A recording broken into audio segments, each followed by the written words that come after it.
itu hanya 3,4%.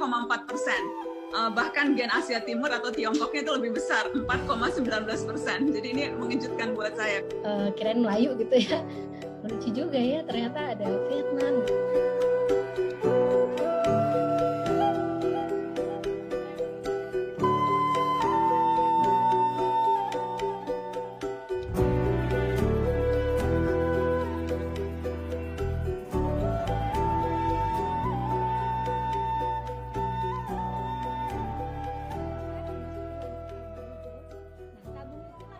Saya orang Indonesia gitu kan, itu sebuah konstruksi yang administratif, yang karena dunia itu harus ada negara, harus ada pendataan administrasi, ya disitulah kita kayak harus gitu loh, harus mengidentifikasi diri kita itu siapa gitu loh, dan itu kan merujuk pada sebuah bentukan, sebuah konstruksi yang kita bikin sendiri, yang manusia bikin sendiri.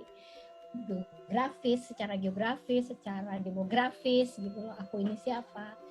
Kebetulan mungkin karena perjalanan nenek moyangku, ya aku nemploknya di wilayah yang sekarang dinamai dengan Indonesia, Nusantara gitu loh. Itu aja, dan ya kita manusia gitu loh, yang sama-sama punya rumah di bumi ini. Jadi kalau dari sisi keturunan, sebetulnya memang yang kuat atau yang dekat dan lekat dengan garis keturunan dan darah saya itu sebetulnya dari Hadramut, dari Yaman. Tapi ternyata tes DNA-nya menunjukkan gen Timur Tengahnya 3,4%, jadi lebih Cina dari Arab sesungguhnya. Ternyata ada 10 percampuran DNA, 10 nenek moyang dari beragam buyut. Menurut saya itu sesuatu yang memang menunjukkan kita memang tidak bisa dipinpoint hanya dengan satu asal atau satu tanah saja begitu ya.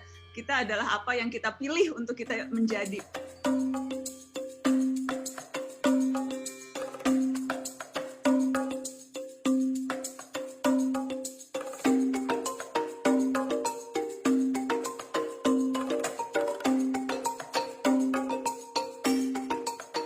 Itu merupakan bagian dari alur kedatangan migrasi out of Africa, orang-orang keluar dari Afrika itu ya.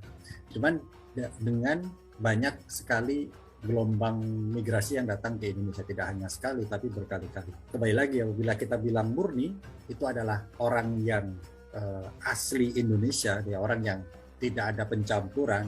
Orang yang pertama kali datang di Indonesia itu adalah orang-orang yang sekarang kita bisa lihat mereka-mereka yang memiliki keturunan Papua ya, yang berada di wilayah Papua sekarang. Itu mereka yang pertama kali datang mendiami wilayah Indonesia geopolitik saat ini ya, tapi pada saat itu wilayah arkipelago.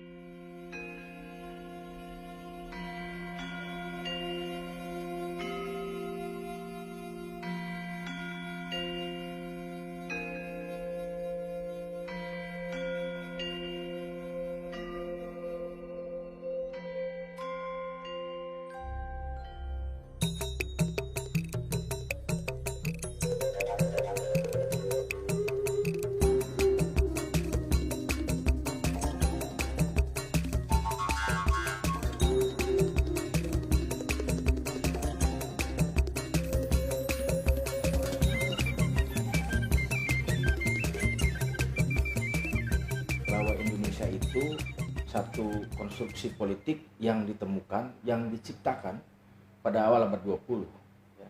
Sehingga istilah asli, tidak asli, pribumi, non pribumi itu tidak bisa lagi berlaku, melainkan seorang individu warga negara Republik Indonesia itu diakui karena status hukum dia memang warga Republik Indonesia, warga negara Republik Indonesia. Dan di dalam konstitusi kita tidak ada satu keharusan seorang warga negara Indonesia itu harus memiliki satu etnis yang seragam, memiliki satu agama yang sama, memiliki satu ras yang sama, tidak ada. Justru menurut saya we have to celebrate keberagaman itu dengan cara ya memang membicarakan ini secara terbuka, melakukan berbagai eksperimen seperti apa yang dilakukan tes DNA itu untuk lagi-lagi membuktikan premis betapa beragamnya kita dan tidak ada satu yang bisa mengklaim sebagai orang Indonesia asli begitu ya. Itu untuk menunjukkan dan membuktikan premis betapa kita orang yang begitu berbeda-beda. Dan sekali lagi memperkuat keyakinan bahwa Indonesia itu bukan soal garis keturunan atau dari mana kita berasal. Yang menjadikan kita Indonesia adalah niat dan upaya bersama untuk membuat negeri ini bisa menjadi rumah untuk semua.